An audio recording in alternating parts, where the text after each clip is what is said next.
Have you ever tasted that super dry chicken? Well, this is so much different. Hello everyone and welcome to this video. We are going to make the most delicious, juicy, tender chicken that you've probably ever ate. Do you like chicken? Yes, especially the skin. Okay. Yes, I love the skin. Well, this doesn't have the skin, but you're going to be surprised at how good this is going to taste. We are going to start out by putting this in a plastic bag. What I'm going to do next is I'm going to flatten this like a pancake. What is that tool called? I'm going to use a Hammer? What are you doing? Hammering the chicken? Mallet? mallet. I got this at like a garage sale or something, and so if you don't, cheap. but if you don't have one of these, gentlemen, just take out your Rolling pan. and you can use that. And ladies, if you don't have a rolling pin, you can take out your rubber mallet. How many?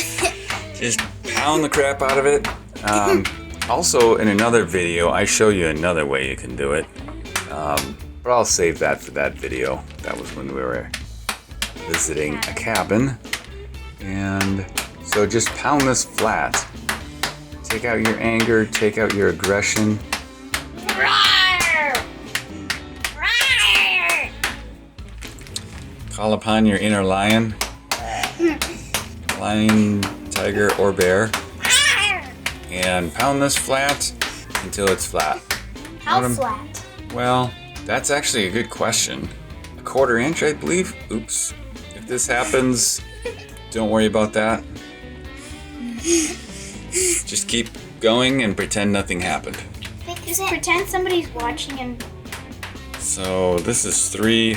Now it's interesting because I never liked to use this technique, but now I have become a believer in it. And what this is going to do is this is going to soften up the chicken and it's going to flatten it. so it cooks more evenly. It softens it up, makes it easier to manage, and a little easier to cook it so it's evenly cooked all to the same temperature so it doesn't dry out. What you want to do is, camera apparently wasn't on, so what you want to do is cut these into strips, and that makes it further more manageable as well, and also makes it more tender because you're cutting up the long strands, the long muscle strands. Ah, so then you can chew it better. Exactly. Are you going to weigh it? Don't need to weigh it, just put some oil on it to get this kind of Sloppy. sloppy, I guess you can do that. And then I'm gonna put some balsamic vinegar on it. Wow. You could just use soy sauce if you want, that'll work. What a fancy name for just a little drizzle. And I'm gonna go through the cabinet here. I'm gonna put some mustard on here, some Dijon mustard, preferably. Mustard? Yep. Since when did you learn that? And this will add kind of a little bit of a vinegary taste, as well as A messy hand. a mustard, a little bit of hint of mustard to it. It won't be noticeable. So even if you don't like mustard, you can still do this. And just get your hands in there, get them all sloppy. I mean, why not? Fun. And we'll get some herbs and spices on here too. But first, some ketchup. Ketchup and mustard. You're going to make it taste like a hamburger. What are you going to put on next? Pickles? Not a bad idea. Actually, next I'm gonna put on some garlic powder.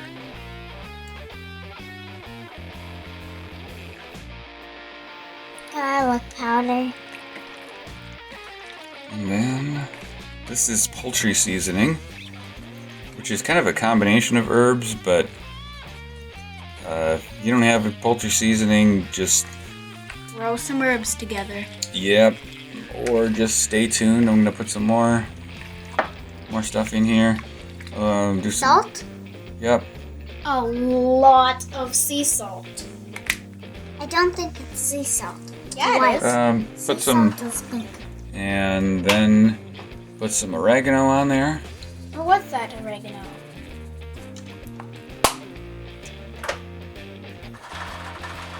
And next, some coriander. Love this stuff. 3 kings of coriander. Onion powder.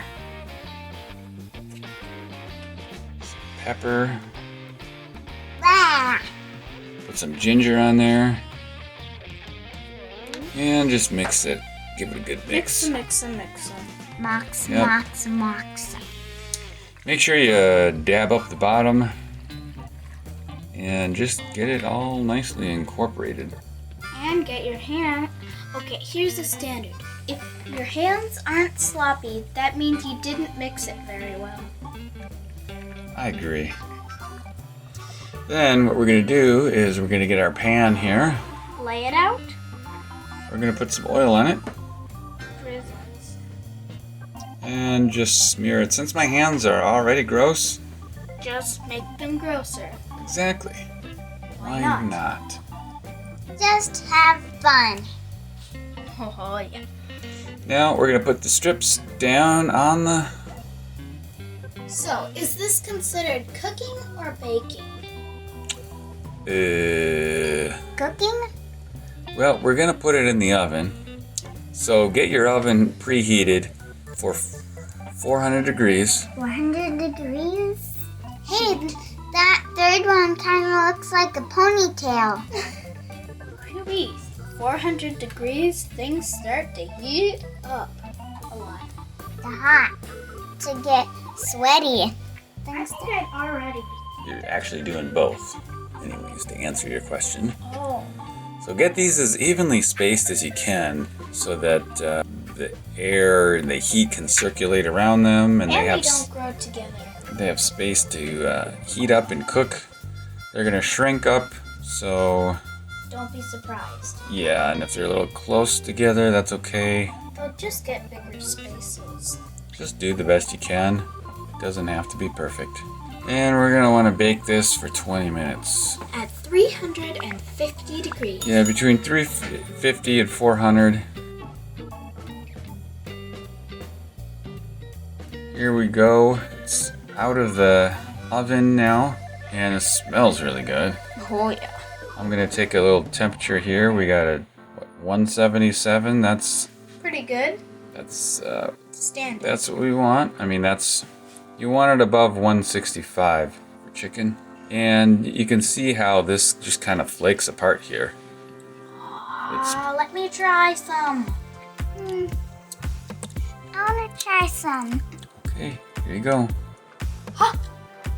Ooh-ha. It's hot, but it's very good. Uh-huh. And the seasonings, I'm surprised, turned out okay. Mm-hmm. There's proof it's flaky. There's proof that it's flaky. It's just kind of cooked enough to cook it all the way that it needs to be and not any extra that'll dry it out. Ah, so it's juicy. By cutting everything into these smaller strips, they cook faster and then they don't get dried out. It's kind of Yeah. like almost. Like a pulled chicken kind of Broccoli? barbecue or something. But Yeah. so, yeah, pile them up, add some broccoli. I think it goes along good with this kind of a spice combo. And Have you ever tasted that super dried chicken? Well, this is so much different. Check out our link below and don't forget to ring the bell, subscribe, And and like. yeah. And subscribe. you girls like this broccoli. Oh yeah. Nom, Little trees. nom. Green trees. From what I Yeah, little green trees. There you have it. It's a little bit of extra work, I admit, to, pound Thank it you. flat. But get a rubber mallet. They're pretty cheap. If you can't find a meat mallet, just use a rubber mallet. It'll work. That's used for pounding nails.